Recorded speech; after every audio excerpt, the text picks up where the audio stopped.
Comment vous l'avez reçu, ce rapport-là? Parce que ça fait quand même un moment, là, on avait eu, nous, des fuites à l'époque avec un rapport partiel. Là, vous avez vraiment le portrait général, global, tout ça. Puis c'est troublant, là, ce qu'on apprend. On dit qu'il y a des choses qui étaient devenues la norme, qui sont totalement inacceptables. Comme ministre des Services sociaux, avez-vous l'impression qu'il y a un échec de notre système à travers tout ça en ce moment? Ben clairement, parce que depuis qu'on est au gouvernement, moi j'ai pris un virage qu'il faut vraiment mettre l'enfant au centre de la loi. On a modifié la loi, on a instauré toutes sortes de programmes pour garder les enfants dans la famille. En 2023, on a mis fin aux alertes bébés, là, vous savez, les signalements à la naissance puis le retrait dès la naissance des enfants.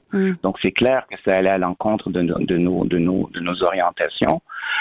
Maintenant, c'était une pratique défensive qui s'était installée en Mauricie-Centre du Québec dans la gestion du risque de laisser des enfants dans des familles en difficulté. Il faut que ça prenne une certaine gestion du risque. Et c'est pour ça qu'on a mis la directrice de la protection de la jeunesse et la directrice jeunesse imputables de ça.